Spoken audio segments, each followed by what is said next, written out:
We need fresh perspectives for our next launch, she explained during my termination. Someone who understands current market trends. My name is Tyler, 41 years old, lead product designer at Arcform Outdoor Gear in Minneapolis for 7 years. Or at least I was until that Thursday morning when Elena called me into her office with Heather from Human Resources already seated beside her. I'd felt it coming for months. Ever since Elena took over as creative director, bringing her glossy magazine aesthetic to our rugged outdoor brand, everything I designed, practical, durable, built for actual mountains, suddenly wasn't forward-thinking enough. Your work lacks the innovation we need moving forward, Elena continued, sliding the termination papers toward me with perfectly manicured nails that had never gripped a climbing rope. I nodded, kept my face neutral. 7 years of my designs had built this company's reputation among serious outdoorsmen. The Pathfinder series backpacks were my creation. The modular jacket system that won 2 international design awards, mine. But none of it mattered now. I thanked her for the feedback, packed my sketchbooks, unplugged my tablet, and walked out. What Elena didn't know, I'd been quietly developing a portfolio on my own time. Designs Arcform had rejected, claiming they were too experimental or not aligned with our demographic. Designs I still believed in. As I drove home, my phone buzzed with a text from Brian in product development. This place just made the biggest mistake of its corporate life. I learned design at my grandfather's workbench in Duluth. He made custom wooden canoes, teaching me how function determined form. No wasted space, no superfluous details, just purpose-made physical. I carried that philosophy through design school and into my career. When I joined Arcform, they were struggling. Good products with poor design execution. I rebuilt their entire aesthetic from the ground up. The CEO back then, James, understood what I was doing. Make stuff that works first, looks good second, he'd said. The people who actually use our gear will notice. He was right. Within 3 years, our sales had doubled. Outdoor enthusiasts trusted the brand because the product solved real problems. The Pathfinder backpack line balanced weight distribution so perfectly that professional guides specifically requested them for extended treks.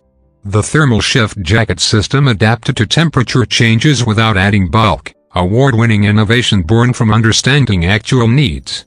Then James retired. The company brought in Vivian as CEO, who hired Elena from the fashion industry to elevate the brand. Suddenly meetings were about aesthetic direction rather than performance specs. My designs were questioned, then sidelined. The newer designers, mostly fresh graduates with digital portfolios but no field experience, started getting the prime projects. 3 months ago, I submitted concepts for our next generation of weatherproof gear. Elena dismissed them as uninspired. The following week, I saw her present remarkably similar concepts to the executive team, credited to Justin, her recent hire from a luxury brand. That night, I called Thomas, an old friend who'd moved to Ridgeline Supply, Arcform's biggest competitor, as their material specialist. "How's your contract looking these days?" he asked after I explained the situation. "No non-compete," I replied. James thought they were unethical. Thomas went quiet for a moment. "Interesting. Very interesting." The termination package was generous enough: 3 months' salary and extended benefits, professional courtesy for 7 years of service. I signed the papers without argument and drove home in silence. My apartment felt different that afternoon, smaller, yet somehow more open. I sat at my drafting table and spread out the sketches Elena had rejected over the past year. There were 12 collections in total, each one meticulously detailed, each solving specific problems for serious outdoor enthusiasts. Rain tapped against the window as I studied them. I'd been designing as if I still worked for the old Arcform, the one that valued function and durability. But that company didn't exist anymore. It had become something else. Chasing trends instead of serving needs. My phone rang at 7 p.m. Melissa Hargrove, creative director at Ridgeline Supply. "Thomas mentioned you're available," she said without preamble. "Says you're the real talent behind Arc's golden years." I said nothing. Just waited. "Got anything worth looking at?" she continued. We're planning our fall collection, could use some fresh thinking. I looked down at my rejected concepts. I might have a few ideas. Send them over tonight. If they're good, we should talk. After we hung up, I spent 3 hours refining 6 designs, not changing the core concepts, just sharpening the presentations. At midnight, I emailed them to Melissa with simple notes explaining the functionality behind each one. Then, I went to bed and slept better than I had in months. The next morning, I woke to an email from Melissa. My office, 10 a.m. Bring your contract terms. I showered, dressed in my field jacket and boots rather than office clothes, and drove to Ridgeline's headquarters across town. The receptionist led me straight to Melissa's office, a space cluttered with material samples and prototype gear, not sleek and minimal like Elena's. Melissa gestured to a corkboard where she had pinned printouts of all 6 of my designs. These solve problems we've been chasing for 2 seasons, she said simply. Especially this one.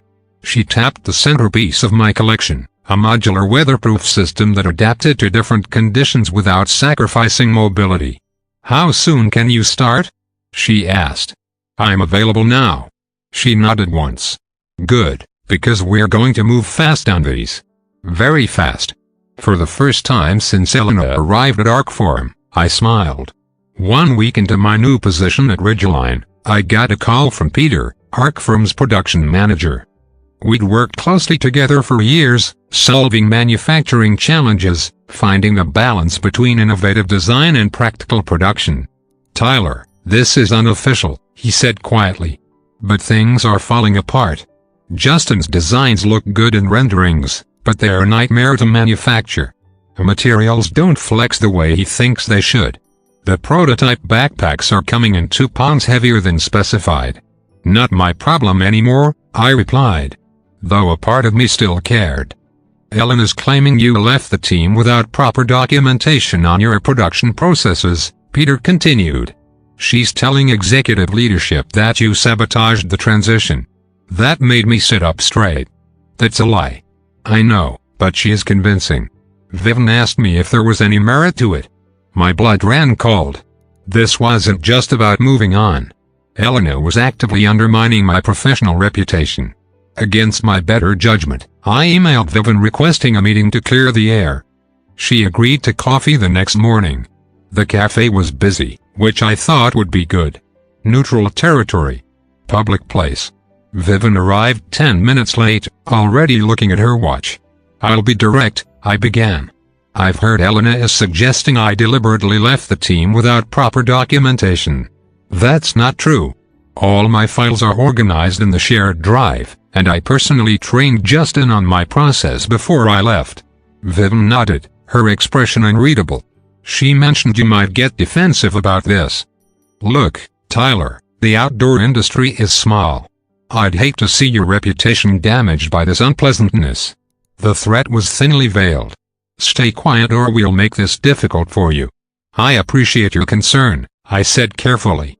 I'd hate for Arcform to waste production resources on designs that can't actually be manufactured effectively. Her eyes narrowed slightly. We'll manage our production challenges internally. Thank you. I do hope you'll be discreet about company matters going forward. As she left, my phone buzzed with a text from Melissa. Contract's ready. We want to move fast on your weatherproof collection. I looked back at Vivian's retreating figure. She had no idea what was coming. 3 days later, I received a certified letter from Arcform's legal department. They were reviewing my employment history regarding potential confidentiality concerns. The letter carefully avoided making direct accusations, but implied I might have violated company policies. I showed it to Melissa, who immediately handed it to Ridgeline's legal team. Standard intimidation tactic, their counsel explained after reviewing it. They have no case. The designs you're creating for us are original, and you had no non-compete clause. They are trying to scare you into backing down. Should I respond? I asked. No. We'll handle it. That evening, the lawyer sent a simple, devastating reply to Arcform. We have extensive documentation of Mr. Graves's rejected designs while at your company, along with the dates they were submitted and subsequently dismissed. We would welcome the opportunity to compare those with your current product development timeline in court. 2 days passed with no further communication from Arcform. Then Peter called again. "What did you do?" he asked.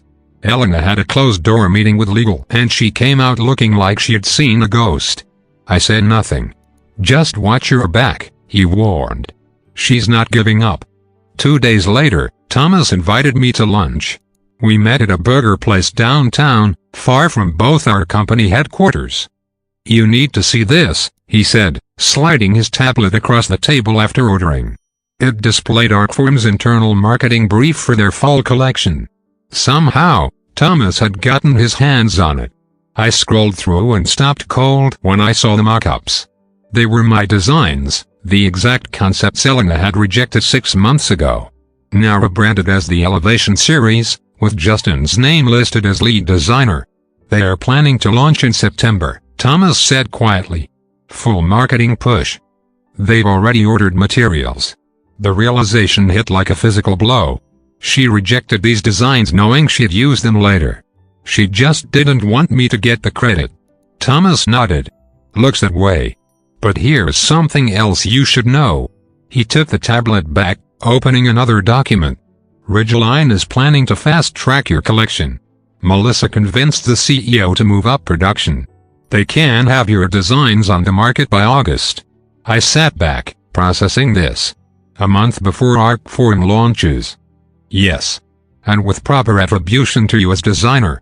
Thomas looked me straight in the eye. But you need to decide now. Once production starts, there's no turning back. I didn't hesitate. Let's do it. That evening, I called Melissa and formally accepted Ridgeline's accelerated timeline. The contract included something Arcform had never offered, royalties on each unit sold with my designs, plus creative control over the final production specifications. We're calling it the Summit Series, Melissa explained. And we want your name featured in the marketing. 2 days later, I signed the paperwork in Ridgeline's headquarters and handed over my complete design files, not just concepts, but detailed production specifications, material requirements, and manufacturing guidelines. When I got home, there was an email from Elena in my personal inbox. Tyler, I hope this message finds you well. I was reviewing some of our upcoming designs and realized we might benefit from your expertise in a consulting capacity. Would you be open to discussing this? I deleted it without responding. The following week, I toured Ridgeline's manufacturing facility with their production team. They'd never attempted anything like my modular system before, components that worked independently but functioned best as a cohesive unit.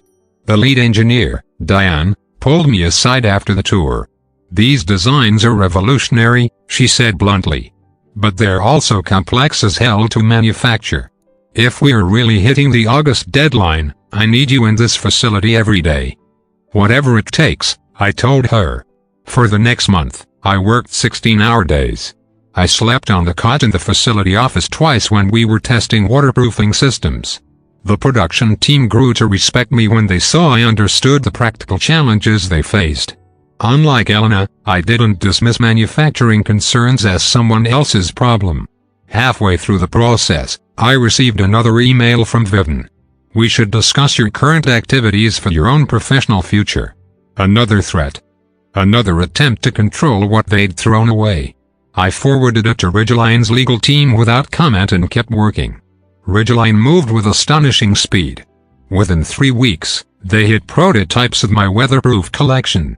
I spent days in their workshop fine-tuning details, working directly with their production team to ensure every specification was perfect. The Summit Series consisted of 5 interconnected products, a modular backpack, all-weather outerwear with removable components, adaptable footwear, ergonomic camping equipment, and specialized accessories. Each piece worked independently, but functioned best as a system, something I'd been trying to get Arcform to understand for years.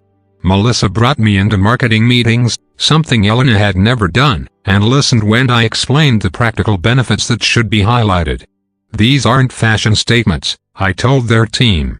They're tools for people who depend on their gear in extreme conditions. In late July, Whispers started circulating in the industry. Retailers who'd gotten preview samples of the Summit series were impressed. Online forums buzzed with speculation about Ridgeline's unexpected direction. Then came the call from Peter at Arc Forum. "Tyler, did you?" He stopped abruptly. "Never mind. I shouldn't be asking. What's happening over there?" I asked, though I could guess. "Vivian saw Ridgeline's preview catalog," Peter said quietly. "The Summit series is remarkable. Elena is in full panic mode, claiming they stole concepts from us." I remained silent. "The thing is," Peter continued, "we both know these aren't stolen from Arc Forum's current concepts. They are your original designs. The ones Elena rejected, aren't they?" "I can't comment on that," I replied carefully. "You don't have to," Peter said. "Your name is on them, clear as day in the catalog. Designed by Tyler Graves, former lead designer at Arc Forum. It's brilliant." The following day, Vivian herself called. I let it go to voicemail. Her message was terse. "Tyler, this is unprofessional. We should discuss this situation immediately." Instead, I drove to Ridgeline's headquarters for the final product launch meeting. The marketing campaign was ready. The manufacturing lines were set. In 2 weeks, the Summit series would hit specialized retailers nationwide. 1 month ahead of Arc Forum's planned launch of the suspiciously similar Elevation series. The night before our launch, I couldn't sleep. 7 years at Arc Forum, countless prototypes, hundreds of sketches. All that work had led to this moment. Not the way I'd expected, but maybe the way it needed to happen. At 5 a.m., unable to rest, I drove to a trail outside the city, the same trail where I tested many of my early Arc Forum designs. Dawn was breaking as I hiked to the ridge. The air was cool and damp, exactly the conditions my weatherproof system was designed to handle. My phone buzzed. A text from Melissa. "It's Liv. Website just went up. First orders already coming in." I stood on that ridge watching the sunrise, feeling a strange mix of vindication and sadness. I hadn't wanted it to end this way with Arc Forum. I'd given that company everything, but they'd chosen Elena's vision over mine, style over substance. Now the market would decide which approach was right. By the time I hiked back to my car, I had 17 missed calls from unknown numbers, outdoor journalists, industry bloggers, and gear reviewers all trying to get the story behind Ridgeline's surprising new collection. And one message from Elena. "You've made a serious mistake." I finally called her back. "No," I said when she answered. "You did." The Summit series launched on August 12th. By noon, Ridgeline's website had crashed twice from traffic volume. Their customer service lines were flooded with retailer calls trying to increase their orders. I watched it unfold from Melissa's office as outdoor magazines and gear reviewers published their advanced reviews. Revolutionary, game-changing, sets a new standard. My name appeared in every article. 3 days after the launch, Outside magazine ran a feature comparing the Summit series to leaked images of Arc Forum's upcoming Elevation series. The headline said it all: separated at birth. The curious case of 2 identical product lines. The article didn't explicitly accuse Arc Forum of theft, but it raised questions about the timeline, noting that I had designed both collections, though Arc Forum was crediting Justin for their version. Outdoor forums exploded with speculation. Industry insiders who knew me from trade shows connected the dots immediately. Social media filled with side-by-side comparisons and pointed questions about intellectual property. Vivian called again. This time I answered. "This is completely unacceptable," she began without greeting. "You've deliberately undermined our company." "I designed products for the company that hired me to do exactly that," I replied calmly. "Products you're now selling under someone else's name. We'll need to discuss legal options," she threatened. "That would be interesting," I said. "I have emails from Elena rejecting these exact designs 6 months ago. What would a court make of the fact that you're now producing them with someone else's name attached?" Silence stretched between us. "You should have valued what you had," I added quietly. "Good luck with your launch." The following week, Arc Forum announced they were postponing the release of their Elevation series for additional refinement. Industry analysts saw it for what it was, a retreat. By October, the Summit Series had broken all previous first-quarter sales records for Ridgeline. My royalty checks reflected the success, already exceeding my annual salary at Arcforum. Melissa promoted me to design director, giving me a team of 6 designers and complete creative control over our next 3 seasonal collections. Thomas transferred from materials to join my department as technical advisor. Arcforum eventually released a hastily redesigned collection that bore little resemblance to my work. The reviews were lukewarm. Their stock price dropped 8% the following quarter. I ran into Elena at an industry conference in Denver that winter. She was at the bar alone, nursing a drink, as I walked past. "Congratulations on your success," she said, stopping me. Her voice carried no warmth. I nodded but said nothing. "You could have stayed and fought for your designs," she added. "Why didn't you?" I considered this for a moment. "Some places don't deserve the fight." She flinched slightly, then composed herself. "Vivian is stepping down next month. The board asked me to take over temporarily." I almost felt sorry for her. Almost. "Good luck," I said, and meant it. The industry needs strong companies. 6 months later, I received an unexpected package. It contained all my original sketchbooks from my time at Arcforum along with a handwritten note from Peter. "These belong to you. Elena's gone. Just thought you should know." I opened one book to a concept I'd drawn 3 years earlier, a modular tent system for extreme weather conditions. Something I'd never shown Elena. That evening, I called Melissa.